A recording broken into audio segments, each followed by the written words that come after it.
हाय बच्चों, स्वागत है आपका अपने यूट्यूब चैनल मैथ मस्ती विथ रितेश पर। बच्चों, आज हम क्लास 11th का मैथ से प्रश्नावली 3.3 का 7 नंबर, 8 नंबर और 9 नंबर क्वेश्चन करने जा रहे हैं। इससे पहले का जो है यानी 1 से 6 तक वो पिछले वीडियो में हम कर चुके हैं। जो बच्चे नहीं देखे हैं उसे जाकर देख लें।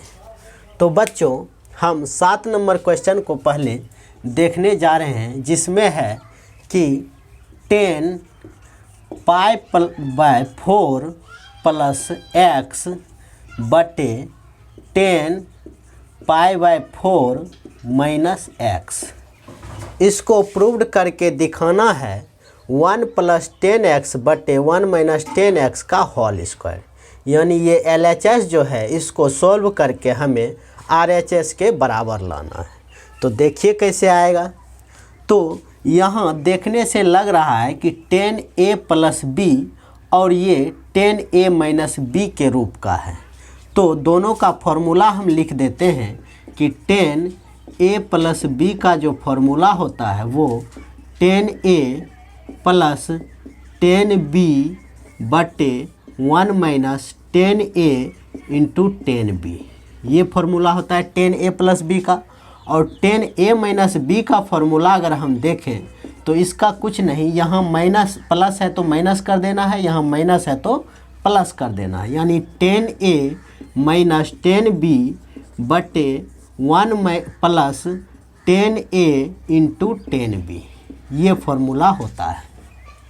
इसी फार्मूला को हम यहाँ लगा के इसको सॉल्व करेंगे। बहुत ही आसान तरीके से ये हो जाएगा। तो 10a + b, ये रहा a और ये रहा b। समझने के लिए लिख भी देते हैं, ये है a और ये है b। तो जहाँ जहाँ फार्मूला में a का ज़रूरत होगा वहाँ π/4 लिखेंगे और जहाँ b का ज़रूरत होगा वहाँ x लिखेंगे। तो बनाते हैं। ऊपर जो है 10a + b, तो इसका फार्मूला पे अगर बैठाते हैं तो 10a कहने का मतलब π/4 प्लस 10b कहने का मतलब 10x बटे 1 - 10 π/4 × 10x। ये ऊपर का चीज़ है तो इसको ऐसे घेर देते हैं। फिर बटा का चिन्ह लगा हुआ है, बटा दे देते हैं बड़ा सा। फिर नीचे 10a - b का फॉर्मूला लगाते हैं तो 10a - 10b बटे 1 + 10a × 10b। ये फॉर्मूला हो गया ये नीचे का। अब हम इसको सॉल्व करते हैं। तो यहाँ 10 π/4 है। पाई का मान होता है 180 डिग्री। 180 को 4 से काटेंगे तो ये फाइनली जो आएगा 10 180/4 का जो मान आएगा वो आएगा 10 45 डिग्री। और इसका मान हम जानते हैं ये 1 के बराबर होता है। कहने का मतलब 10 π/4 का मान जो हम निकाले हैं वो 1 के बराबर निकाले हैं। तो ये 1 + 10x बटे 1 घटा यहाँ भी 10 π/4 का मान 1 × 10x, तो ये हो जाएगा 10x। ये ऊपर का चीज़ है। फिर नीचे करते हैं तो ये 1 होगा -10x, 1 - 10x बटे में 1 प्लस ये फिर 1 × 10x तो 10x, यानी 1 + 10x। इसको अगर हम व्यवस्थित करके लिखें तो ये ऊपर चला जाता है, सबसे नीचे का चीज़ ऊपर जाके गुना हो जाता है और ये दोनों गुना हो जाता है। या इसको इस तरह से लिख सकते हैं 1 + 10x बटे 1 - 10x। इसको पलट के लिखते हैं गुना 1 + 10x बटे 1 - 10x। इतना ये हो गया। अब देख रहे हैं दोनों सेम है। जैसे मान लिया जाए x × x तो ये x² होता है। उसी तरह से ये भी दोनों सेम है तो इसका स्क्वायर लिख देंगे, नीचे भी इसका स्क्वायर, यानी 1 + 10x का स्क्वायर बटे 1 - 10x का भी स्क्वायर। अब पूरा पर स्क्वायर चढ़ा देते हैं तो 1 + 10x बटे 1 - 10x का स्क्वायर जो कि फाइनली हमारे पास RHS के बराबर आ गया। यानी हम लिख सकते हैं इसीलिए LHS बराबर RHS प्रूव्ड। इस तरह से देखो बच्चों कि ये कितने ही आसान तरीक़ों से सोल्व हो गया, कोई कठिनाई नहीं हुई। कहने का मतलब ये जो फॉर्मूला है, ये जो दिया हुआ है LHS में, इसको बस देखना है कि आखिर ये किस रूप का है। तो इसको देखते हैं तो ये 10a + b का रूप का है और ये 10a - b के रूप का है। दोनों का फॉर्मूला हम लिख दिए हैं, दोनों का फॉर्मूला याद रखना है। फिर उसी फॉर्मूला पे इसे पुट करके बस π/4 का मान होता है 45 डिग्री, 10 45 का मान 1, तो 10 π/4 जहाँ जहाँ था वहाँ 1 कर दिए और ये आसानी से सॉल्व हो गया। तो अब हम चलते हैं क्वेश्चन नंबर 8 के तरफ कि देखते हैं कि क्या क्वेश्चन नंबर 8 भी इतने ही आसान तरीक़ों से सॉल्व हो जाता है या उसमें कुछ दिक्कत आता है। उम्मीद करता हूँ कि कोई दिक्कत ना हो। फिर भी देखते हैं कि 8 नंबर का क्वेश्चन क्या कह रहा है, उसको क्या करना है। तो 8 नंबर में है cos π + x, cos π + x into cos -x बटे sin π - x into cos π/2 + x। तो ये जहाँ जहाँ पाई है वहाँ वहाँ हम 180 डिग्री रख देते हैं, बिना रखे भी कर सकते हैं, लेकिन अच्छे से समझने के लिए हम लिख देते हैं इसको cos 180 + x into cos -x बटे sin 180 - x इंटू cos 180/2, ये हो जाएगा 90। 180/2 काट देंगे तो वो 90 + x। इस तरह से ये हो गया। अब हम पिछले के वीडियो में भी बता चुके हैं कि 90 और 270 रहने पर चेंज हो जाता है, जबकि 180 और 360 रहने पर चेंज नहीं होता है। तो कहने का मतलब यहाँ 180 है, यहाँ भी 180 है, तो ये दोनों तो चेंज होगा नहीं। यहाँ है 90 तो ये चेंज होगा। फिर चेंज होने के साथ साथ हमें प्लस या माइनस का भी ध्यान रखना है कि ये किस चतुर्थांश में जा रहा है, उस हिसाब से जो है हम उसमें प्लस या माइनस सेट करते हैं। तो ये पहला चतुर्थांश, ये दूसरा, ये तीसरा, ये चौथा। इसमें साइन ऑल पॉजिटिव होता है, इसमें साइन और कॉसेक पॉजिटिव होता है, इसमें टेन और कॉट पॉजिटिव होता है, इसमें कॉस और सेक पॉजिटिव होता है। तो इसमें अगर हम देखें तो चेंज तो करना नहीं है, क्योंकि 90 या 270 रहेगा तब चेंज होगा, लेकिन अगर 180 या 360 दिख जाए तो वहाँ पे नो चेंज करने का ज़रूरत नहीं है। तो यहाँ 180 है तो चेंज नहीं होगा, कहने का मतलब कॉस है तो कॉस ही रह जाएगा और x लिख देंगे। इसमें अब देखते हैं प्लस है या माइनस। तो 180 + x, यहाँ से यहाँ तक 180 होता है, उसमें x का कुछ तो मान होगा। मान लिया जाए 10 ही डिग्री हो तो ये 10 डिग्री तो नीचे आ जाएगा, जिसके कारण ये तीसरे चतुर्थांश में चला जाएगा। तीसरे चतुर्थांश में टेन और कॉट प्लस का होता है, कॉस होगा माइनस का, तो इसके आगे लगा देते हैं माइनस। फिर into cos into minus x, ये प्लस में हो जाता है कॉस एक्स। क्यों प्लस में होता है? तो माइनस कहने का मतलब यहाँ से इधर नहीं जाके इधर आना है, इधर।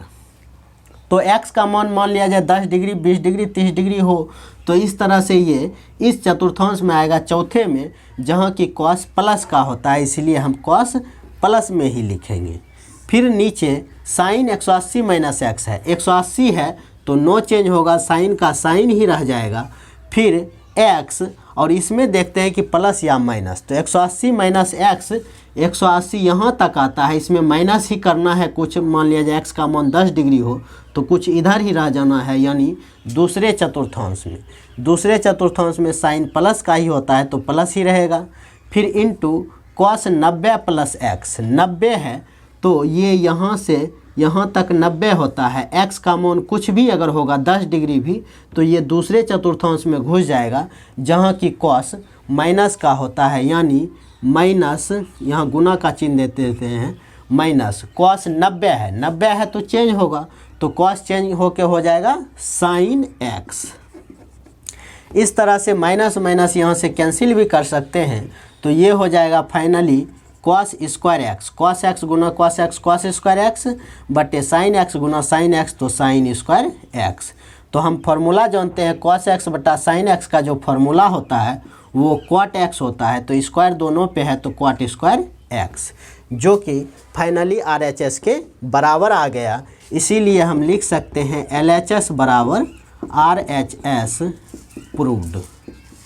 इस तरह से ये प्रूव्ड हुआ।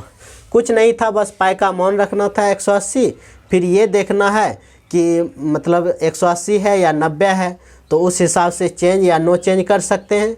फिर ये भी देखना है कि किस चतुर्थांश में जा रहा है, उसके हिसाब से प्लस माइनस सेट कर देते हैं और सॉल्व करते हैं। बहुत ही आसान तरीके से ये 8 नंबर क्वेश्चन बन गया। अब हम चलते हैं क्वेश्चन नंबर 9 के तरफ। तो क्वेश्चन नंबर 9 देखते हैं कि उसमें क्या है। तो इसमें है 9 नंबर का क्वेश्चन, cos 3π/2 प्लस x, फिर इनटू का है cos 2π प्लस x, फिर बड़ी ब्रैकेट है cot 3π/2 माइनस x, फिर प्लस cot 2π प्लस x। इस तरह से ये क्वेश्चन है जो कि बराबर में 1 दिया हुआ है। यानी कहने का मतलब LHS में जो है उसको सोल्व करके हमें 1 के बराबर पुराना है। सोच लो कितना बड़ा क्वेश्चन है, ये होना चाहिए सिर्फ 1 के बराबर। इतना बड़ा क्वेश्चन ये बस 1 के बराबर है, तो यही इसको 1 लाना है। कैसे आएगा? तो इसमें भी क्वेश्चन नंबर 8 के तरह ही पाई का मान रखते जाते हैं 180 डिग्री। तो cos 3 गुना 180 बटा 2, 3π इंटू 2 है तो 3 गुना 180 बटे 2 प्लस x इंटू cos 2 गुना 180 प्लस x। इस तरह से फिर बड़ी ब्रैकेट लगाते हैं cot 3 गुना 180 बटे 2 माइनस x, फिर प्लस cot 2 गुना 180 प्लस x। इस तरह से ये सबका रख दिए। अब जो जो कट रहा है उसको काट देते हैं। ये 90 बार में कटेगा यहाँ, फिर ये भी 90 बार में कटेगा। इस तरह से फाइनली जो बचा है वो cos 90 गुना 3 करेंगे 270 प्लस x इंटू cos 2 गुना 180 करेंगे 360 प्लस x, फिर cot 90 गुना 3 270 माइनस x प्लस cot 180 गुना 2 360 प्लस x। इस तरह से फाइनली ये आया। अब देखना है कि क्या है, यहाँ पे 90 है, 180 है, 270 है या 360। तो यहाँ हम देख रहे हैं 270, तो 270 पर चेंज होगा, यानी cos चेंज होके क्या हो जाएगा sin x। अब देखना है कि चिन्ह जो है वो प्लस का होगा या माइनस का। तो देखते हैं कि किस चतुर्थांश में ये जाता है, उस हिसाब से हम करेंगे। तो 270 प्लस x है, तो 270 जो है यहाँ से यहाँ तक 90, फिर 90 180, फिर 90 270, 270 यहाँ आ गए, प्लस x है, मतलब x का कुछ भी मान होगा उतना और आगे आना होगा, जिसके कारण हम फाइनली पहुँच जाएंगे चौथे चतुर्थांश। चौथे चतुर्थांश में जो है cos प्लस का ही होता है, इसीलिए ये प्लस। फिर यहाँ गुना का चिन्ह है, गुना दे देते हैं cos 360 प्लस x। तो 360 तो एक पूरा यहाँ तक हो जाएगा, फिर प्लस x, यानी कुछ और आगे निकल के यहाँ आना होगा फाइनली पहले चतुर्थांश में। यहाँ तो सब पॉजिटिव होता है तो ये भी पॉजिटिव हो जाएगा, और 360 रहने के कारण नो चेंज, यानी cos x ही हो जाएगा। फिर अब इधर का अगर बात करते हैं तो कॉट 270 माइनस एक्स, तो 270 पे चेंज होगा, यानी कॉट चेंज होके बन जाएगा 10x। चिन्ह देखना है कि प्लस या माइनस, तो 270 माइनस एक्स जो है फाइनली तीसरे चतुर्थांश में रहेगा। यहाँ 10 और कॉट प्लस का ही होता है तो प्लस ही छोड़ देंगे। फिर प्लस कॉट 360 प्लस एक्स, तो 360 पे नो चेंज होगा, यानी कॉट ही रह जाएगा कॉट एक्स। तो 360 प्लस एक्स चले आएगा पहले चतुर्थांश में, जिसके कारण ये प्लस में ही रह जाएगा। फाइनली हमारे पास इतना आ गया। अब क्या करते हैं, sign x into cos x, यहाँ ब्रैकेट में 10x को बदल देते हैं साइन एक्स बटे कॉस एक्स, जो कि फॉर्मूला हम 10th क्लास में ही पढ़ लिए हैं, प्लस कॉस एक्स बटे साइन एक्स, ये कॉट एक्स का फॉर्मूला होता है। अब इसका हम कर देते हैं एलसीएम लेके भिन्न का जोड़, तो ये तो इधर का ऐसे ही लिखाएगा, यहाँ एलसीएम होगा sign x into cos x. अब इससे इसमें भाग देंगे तो कॉस एक्स खत्म, बचेगा साइन एक्स। साइन एक्स को ऊपर वाले से गुना करेंगे तो हो जाएगा साइन स्क्वायर एक्स, प्लस इसी तरह से sine x cancel, cos x गुना cos x, cos square x. इस तरह से जो हमारे पास फाइनली आया है sine x into cos x गुना, अब sine square x plus cos square x का फॉर्मूला 1 होता है, तो इसमें 1 देंगे बटे sine x into cos x. अब ये दोनों कैंसिल होके फाइनली लास्ट में जो बचा हमारे पास 1, जो कि RHS के बराबर है, इसीलिए हम लिख सकते हैं कि LHS बराबर RHS प्रूव्ड। इस तरह से ये 7 नंबर, 8 नंबर और 9 नंबर का क्वेश्चन बहुत ही आसान तरीके से हम समझा दिए हैं। उम्मीद करते हैं कि आप लोग समझ भी गए होंगे। अगर वीडियो अच्छा लगे तो हमारे चैनल को सब्सक्राइब करना और वीडियो को ज़्यादा से ज़्यादा लाइक और शेयर करना। Thank you.